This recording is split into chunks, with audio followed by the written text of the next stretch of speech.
Welcome to yo-yo TV. ప్రస్తుతం మనతో మాట్లాడేందుకు సిపిఐ నేత, జాతీయ కార్యవర్గ సభ్యులు చాడ వెంకరెడ్డి గారు అయితే ఉన్నారు. అసలు ఎటుపోతున్నాయి రాజకీయాలు? అసలు వ్యక్తిగత విమర్శలకు ఎందుకు రాజకీయ నాయకులు దిగుతున్నారు? అసలు రాముని పేరుతో ఎవరు రాజకీయం చేస్తున్నారు అనేది మనం అడిగైతే తెలుసుకున్నాం. సార్ నమస్కారం. సార్ నమస్తే సార్, ఇప్పుడు రాముని పేరుతో అసలు ఎవరు రాజకీయం చేస్తున్నారు? అసలు వ్యక్తిగత విమర్శలు అంటే అసలు రాజకీయాల్లో ఎందుకు చేయడం జరుగుతుంది సార్? అసలు వాస్తవికంగా రాముడు ఉత్తముడు, మంచివాడు, ధర్మాత్ముడు, ప్రజల క్షేమం కోరేవాడు, అందరూ సుఖపడాలని ఆకాంక్షేవాడు. అయితే అది ద్వాపార యుగం. అతన్ని సరే దేవుడిగా హిందుత్వ నమ్మకం ఉన్నటువంటి వాళ్ళు, హిందుత్వ నమ్మకం విశ్వాసం ఉన్నటువంటి హిందూ మతం వాళ్ళు ఉన్న అందరూ కూడా రాముని ఆరాధ్య దేవతగా పూజిస్తారు. అది కమ్యూనిస్ట్ పార్టీగా మేమనేది ఏంటంటే అది వ్యక్తుల విశ్వాసం, నమ్మకం. కొంతమంది నమ్మకపోవచ్చు కూడా, అందరూ నమ్మాలని ఏం లేదు. అది వ్యక్తిత్వం, వ్యక్తి నమ్మకం పైన ఉంటుంది.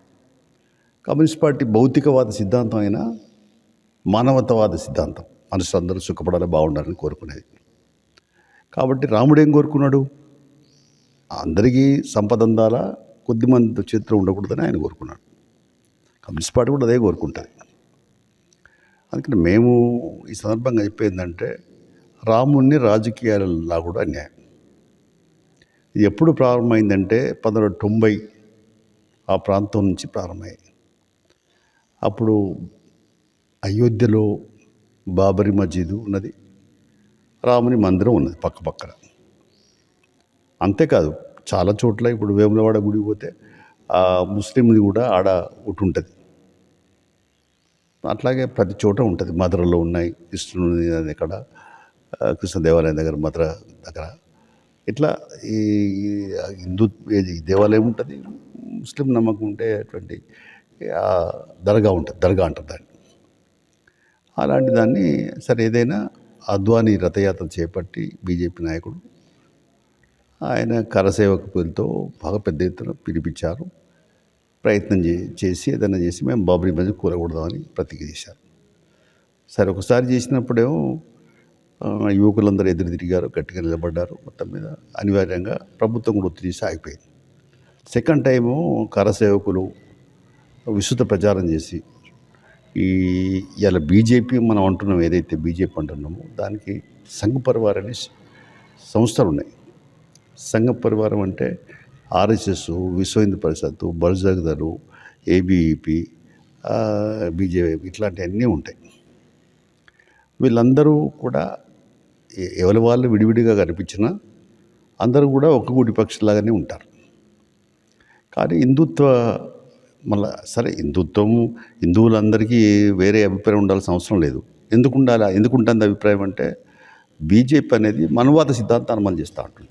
మనుస్మృతి, ఈ మనువాదము అనేది గత కాలంలో ఉండింది తప్ప ఇప్పుడు కులాలే లేకుండా చేయాలని, కులాలకు మతాలకు అతీతమైన వ్యవస్థ కావాలని ప్రజలు కోరుకుంటున్నారు. అందుకని మళ్ళీ మనువాద సిద్ధాంతం ఏంటి? పాతకాలంది. రాజుల కాలం పోయింది, రాజరిక వ్యవస్థ పోయింది, ప్రజాస్వామ్యంలో ఉన్నాం, ప్రజల చేత ప్రజల ద్వారా ప్రజల కొరకు ప్రభుత్వం ఏర్పడుతుంది. ఇలా నేపథ్యంలో మళ్ళీ గతకాలపు దుష్ట సంస్కృతిని తీసుకొచ్చడం ఎందుకు? దుష్ట సాంప్రదాయం ఎస్సీని అంటారుగా చూసేవాళ్ళు, ఇప్పుడు చూస్తారా? మారిపోయింది కదా. కాబట్టి దాన్ని ఎందుకు గుర్తిస్తలేరు బీజేపీ? అది సంఘ పరివార శక్తులు అనేది ప్రధానమైన ప్రశ్న. మేము మనువాద సిద్ధాంతానికి వ్యతిరేకం, హిందూ సంస్కృతి వ్యతిరేకం. మేమే కాదు, కమ్యూనిస్టులే కాదు, చాలామంది లౌకికవాదులు కూడా వ్యతిరేకమే, అంబేద్కరే వ్యతిరేకం. కాబట్టి దీన్ని మేము ఇప్పుడు కూడా దీన్ని ఖండిస్తున్నాం. అయితే ఈ రాముని కి ఎవరు వ్యతిరేకం? రామునికి ఎవరు వ్యతిరేకం కాదు. రాముడు అందరూ వారు. కానీ బీజేపీలో ఉంటే మావాడు అని వాదన కొడుతున్నారు. ఏ ఒక్క పార్టీకి రాముడు అండగా ఉండే జాలడు. అప్పుడు కూడా అందరి వాడుగానే ఉన్నాడు ఆయన. ఇప్పుడు కూడా మాట తప్పనివాడు, ఏకనారి ప్రతివతుడు, తండ్రి మాటను జవదాడకుండా అరణ్యవాసం అజ్ఞాతం చేసినవాడు. కాబట్టి ఆయన వ్యాధుల్లోకి రావడం అనేది కరెక్ట్ కాదని. మేము రాముని పేరు చెప్పే మేము ఖచ్చితంగా ఓట్లు అడుగుతామని కూడా మన హుస్నాబాద్ సభలో బండి సంజయ్ గారు చెప్పడం జరిగింది సార్. అందుకని మేము చెప్పేది ఏంటంటే వాళ్ళు ఓపెన్గా వాళ్ళే పిచ్చలు కూడా బయటపడతా ఉన్నారు. రాముని పేరు చెప్తే ఓట్లు ఎందుకు వేయాలి ప్రజలు మరి? రాముడు బతికుంటే ఓట్లు వేయాల్సిందే. రాముడు లేడు కదా, ద్వాపర యుగంలో రాముడు ఉండేది. రాముని పేరుతో వీళ్ళు మరి మేము రాముని పేరుతో ఓటు అడుగుదామని వీళ్ళకి హక్కు ఎక్కడిది? వీళ్ళు ఏం చేస్తున్నారు ఇప్పుడు? కార్మికుల హక్కులు కాలరాసరి, అవుట్ సోర్సింగ్, వలస కార్మికులు 20 కోట్ల మంది ప్రజలు దుర్భర జీవితాలు. తర్వాత ఎస్సీలకు, బీసీలకు, ఎస్టీలకు సామాజిక న్యాయం లేదు. 2 కోట్ల ఉద్యోగాలు ఇస్తామని చెప్పి నరేంద్ర మోడీ చెప్పి ఒకరికి ఒప్పిపోయా. నల్ల డబ్బు విదేశాలు దాచుకున్నారు, తీసుకొస్తామని అద్దేపాయ. ఎందుకు వీళ్ళ కోట్లు వేయాలి అంటే? వీళ్ళు అడిగే హక్కు ఎక్కడిది? మొన్న రైతులు సంవత్సరం ఉద్యోగం చేసినాక మేము ఆ చట్టాలను ఆపదీసుకుంటామన్నారు. ఉపసంహరించుకుని చేసుకోవాలి. ఇప్పటివరకు మద్దతు ధర, సపోర్ట్ ధర చట్టం తెస్తామన్నారు, తేలే. మళ్ళీ అడుగుపోతే డ్రోన్ల ద్వారా భాష ప్రయోగించి లాఠీ చార్జ్ చేసి ఏది వాటర్ క్యాన్లు ఉపయోగించి నానా విపత్తం చేసి భయభ్రాంతకు గురి చేస్తున్నటువంటి పరిస్థితి. ఇదేనా ప్రజాస్వామ్యం? ఇదేనా రామరాజ్యం?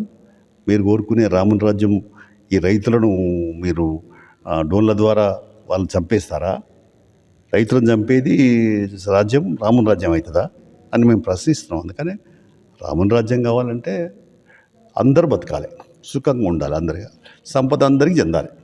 అంటే మరి ఫిర్ ఏక్ బార్ మోడీ అంటే మళ్ళీ మోడీ సర్కార్ రావాలి, 400 సీట్లకు పైగా మేము గెలుస్తామని చెప్పి కూడా వాళ్ళు ఆశాభావాన్ని వ్యక్తం చేస్తున్న పరిస్థితుల్లో మీరేం చెప్తారు సార్ దీనికి? ఇప్పుడు మేము ఒకటే కోరుకునేదంటే ప్రజలు కళ్ళు తెరవాలి, వాస్తవాలను గ్రహించాలి, మూఢనమ్మకాలను పక్కకు పెట్టాలి, ఇవాళ ప్రగతిశీల ఆలోచన విధాలకు పదులు పెట్టాలి. ఇవాళ ఈ దేశంలో ఉన్నటువంటి సంపద అంతా కూడా ప్రజలందరికీ చెందాలా. అందుకనే సిపిఐ ఏం చెప్తుందంటే ఇలా ఈ దేశంలో ప్రజాస్వామ్యం మృగమైపోతున్నది. ఒకేసారి ఎన్నికలు, ఒకే దేశం, ఒకే ఎన్నికలు, ఒకే నినాదం అని పోతున్నారు. కాబట్టి ఇది హిందువులైతే ఇలా మనవా సిద్ధాంతమే, మళ్ళీ ముస్లింలను, క్రిస్టియన్ వీళ్ళంతా ఇక్కడ ఉండొద్దని ఎవడిచ్చాడు హక్కు బీజేపీకి? అందుకనే సిపిఐ సెక్యులరిజం, లౌకిక వ్యవస్థ అంటే డాక్టర్ బిఆర్ అంబేద్కర్ రచించిన రాజ్యాంగంలో పొందుపరిచినటువంటి ప్రాథమిక హక్కులు, భిన్నత్వం, ఏకత్వం, విభిన్న మతాలు, సంస్కృతులు, సాంప్రదాయాలు, భావాలకు నిలయమైనటువంటి దేశాల్లో ఈ మరి ఒక మతం పైన ఎక్కువ మతం పెత్తనం చేయకూడదని, ఒక కులం కొట్లాడ పెట్టుకోకూడదని డాక్టర్ బిఆర్ అంబేద్కర్ గారు చెప్పారు. దాన్ని మేము అమలు పెట్టమని అడుగుతున్నాం. కానీ వీళ్ళు వచ్చిన తర్వాత ఈ దళితుల మీదనే, ఎస్సీల మీదనే దాడులు చేస్తున్నారు. అందువల్ల ప్రశ్నించే గొంతుకలను దాడి చేస్తున్నారు, రాజద్రోహం కేసులు పెట్టి జైల్లో పెడుతున్నారు. అలాగే ప్రతిపక్షాలు ప్రశ్నిస్తే ఆ పార్టీని జీస్తున్నారు, ప్రభుత్వాలను మడగొడుతున్నారు. వీళ్ళే ఏ హక్కు ఉంది? వీళ్ళకి ఓటు అడిగే హక్కు, నైతిక హక్కు లేదు. తర్వాత గతంలో వీళ్ళు అధికారంలోకి వచ్చినాడికి 50 లక్షల కోట్ల అప్పు ఉంటే ఇప్పుడు 150 లక్షల కోట్ల అప్పు పెరిగిపోయింది. అంటే దాదాపు 100 లక్షల కోట్ల అప్పు తెచ్చారు. వీళ్ళు ఏం ఉద్దారకం చేసినట్టు దేశానికి? ధరలు పెంచిరి, పెట్రోలు, డీజిల్, సిలిండర్ అన్నీ పెనుభారం మోపిరి, ఉద్యోగాలు ఇవ్వకపోయిరి. తర్వాత ఈ రైతులకు బతుకులు అట్లుండే, కార్మికులకు, వలస కార్మికులు, ఎస్సీలు, బీసీలు, పాపం స్కీమ్ కార్మికులు, స్కీమ్ ఉద్యోగులు అందరికీ ఏమి అంగన్వాడీ కాంచెలు మొదలు కొడితే అందరికీ ఏమీ న్యాయం జరగపాయి. అటు ఏ హక్కు లేదు వీళ్ళకి. ప్రశ్నించే గొంతుకులను జైలు పెట్టి రాజద్రోహం కేసు పెట్టబడి. కాబట్టి ఏదేమైనా బీజేపీ మళ్ళీ అధికారంలోకి వస్తే ప్రజాస్వామ్య మనుగడకే ముప్పు. 400 సీట్లు వస్తాయని కూడా వాళ్ళు ఖచ్చితంగా చెప్తున్నారు. దాని గురించి ఇప్పుడు ఎట్లుంటుందంటే మేము ఓడిపోతామని ఎవడు చెప్పాడు, నిలిచిండేవాడు గెలుతాడు, ప్రతివాడు గెలుతాడు అంటాడు. అందరైతే గెలవరు కదా, గెలిచేది ఒక్కడే. 10 మంది నిలబడితే కూడా గెలిచేది ఒక్కడే. అందుకని తప్పనిసరిగా బీజేపీ గుణపాఠం చెప్పాల్సిన అవసరం ఉంది. సిపిఐ లౌకిక, ప్రజాతంత్ర, వామపక్ష ఒక విశాల వేదిక నిర్మించేందుకు కృషి సాగిస్తున్నది.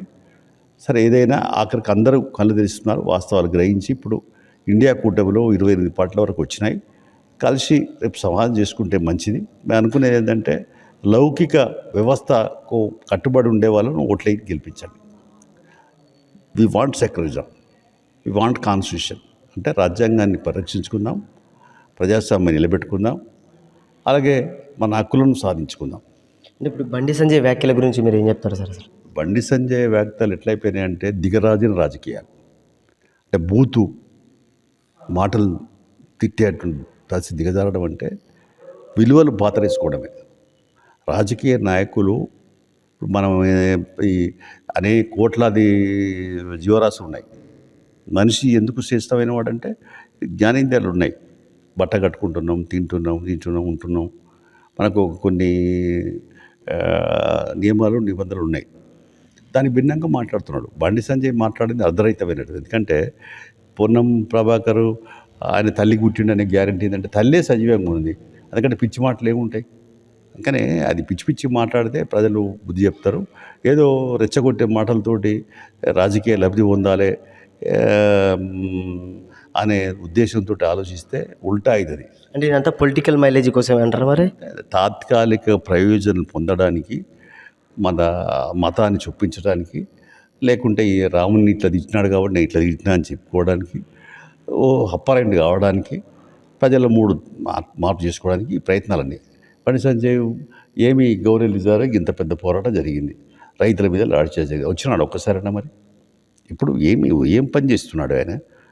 దీని మీద ఏమైనా పార్లమెంట్లో ప్రశ్నించాడా? ఇది కాన్స్టిట్యూషన్కి సంబంధించిన విషయమే కదా. మొత్తం 2,20,000 ఎకరాల పారకం కదా. అంటే ఇప్పుడు ప్రజా సమస్యల మీద స్పందించరు. ఈ మత రాజకీయాలను పెట్టుకొని మళ్ళీ ఊరేగడానికి మళ్ళీ ఎట్లా చేసి మళ్ళీ ఎంపీ గెలవాలి, మళ్ళీ ప్రజల చెవు పూలు పెట్టాలి, మళ్ళీ పేదోళ్ళుగా ఉండాలి, ధనవంతులు ఎదిగిపోవాలి. వీడేమో గుడిసెలు ఉండాలి, లేకుంటే బాజార్ల పండాలి. వాడు అక్క తినాలి, వాడేమో మంచి హాయిగా ఏసీలలో తుడుదూగాలి. ఇది పరిస్థితి ఉంది. కాంగ్రెస్ గ్యారెంటీలో భాగంగా ఇప్పుడు మరో 2 గ్యారెంటీలు కూడా వాళ్ళు అమలు చేస్తున్నారు. 200 యూనిట్ల కరెంటు ఉచితం మరియు 500 గ్యాస్ గురించి ఏం చెప్తారు సార్? ఇప్పుడు వాళ్ళు గ్యారెంటీలు ఇచ్చినారు. వాళ్ళు ఇచ్చిన గ్యారెంటీలు వాళ్ళు అమలు చేయాల్సిందే. ఇదివరకు 2 చేసినారు, ఇప్పుడు 2 చేస్తున్నారు. మంచిదే. ఇంకా ఎంత చేసినా మేము అనేది అంటే సంక్షేమ పథకాలు పేదలకు అందాలనే మేము కోరుతున్నాం. సంపద కొద్దిమంది చేతిలో ఉన్నది. అందరూ బతకాలి, అందరికీ అందాలి. ఇంకా ఇండ్లు ఇవ్వాలి, ఇంకా అందరికీ. తర్వాత ఇళ్ల స్థలాలు ఇవ్వాలి. ఇట్లాంటివన్నీ కొన్ని ఉన్నాయి. బతుకుదేరి ముచ్చట రేషన్ కార్డులు ఇంకా ఇవ్వాలి. ఇవన్నిటి కూడా ఇవ్వాల్సిన అవసరం ఉంది. వాటిపైన కూడా మేము మరి వాళ్ళకి మద్దతు ఇచ్చిన పార్టీగా తప్పనిసరిగా వాళ్ళని చెప్తాం, వాళ్ళు అడుగుతాం, అమలు చేయించడం చేస్తాం. అంటే ఖచ్చితంగా 100 రోజుల్లోనే ఈ పథకాలను కూడా అమలు చేయాలని చెప్పి కూడా బండి సంజయ్ గారు అంటున్నారు. అంటే సాధ్యమైద్దా సార్ 100 రోజులు? ఇప్పుడు బండి సంజయ్కి సవాల్ ఏంటంటే, మొదలు మీ ప్రధానమంత్రి నరేంద్ర మోడీ గారు, నేను ప్రధానమంత్రి అయితే నల్ల డబ్బు తెలుగు తీసుకొస్తా, ప్రతి కుటుంబానికి 15 లక్షలు ఇస్తాను. వేసిండా? నీకు ఆత్మవిమర్శ లేకుండా ఎట్లా విమర్శిస్తావు? సంవత్సరానికి 2 కోట్లు యువకులకు ఉద్యోగాలు ఇస్తా అన్నాడు. ఇచ్చిండా? ఇప్పుడు ఎన్నేళ్ళు అవుతుంది? 10 ఏళ్ళు అవుతుంది. 10 ఏళ్ళు అంటే 2 కోట్లు 20 కోట్లు ఇవ్వాలి. మరి తలకాయ కింది పెట్టి కాలు మీద పెట్టి తప్ప చేసి అని ఇవ్వగలుగుతాడా? ఎందుకు అబద్ధాలు మాట్లాడతారు మీరు? ఇది నోరు. మనం ఏదో మనకు యాదృచ్ఛికంగా మన మనుషులుగా పుట్టాం. మానవత్వంతో వెలగండి. అందులో రాముని జపించే మీరు అబద్ధాలు మాట్లాడి మనసులను పక్కతో పట్టించి మోసపు మాటలతోటి, దగా మాటలతోటి, బోకరు చేతితోటి చేసి మేము రాజకీయ పబ్బం కలుపుకుంటా అంటే అంత గుడ్డోళ్ళు కాదు, ఎడ్డోళ్ళు కాదు. చూసిండ్రు, ఒకసారి చూసిండ్రు, రెండోసారి చూసిండ్రు, మూడోసారికి మిమ్మల్ని అంచు కూడా రానియ్యారు. తప్పనిసరిగా మీకు గుణపాఠం చెప్తారు, మీరు ఓడిస్తారు ప్రజలు. అది తప్పనిసరిగా అడుగులు పడతాయని చెప్పి ఆశిస్తాం. తప్పనిసరిగా కూడా మోడీ ప్రభుత్వం ఈసారి రాదు. ఖచ్చితంగా కూడా బండి సంజయ్ అనాలోచిత వ్యాఖ్యలు చేస్తున్నారు. ఆ మాటలను బేషరతుగా కూడా వెనక్కి తీసుకోవాలని కూడా చాడా వెంకరెడ్డి గారు చెప్తున్న పరిస్థితి అయితే ఉంది.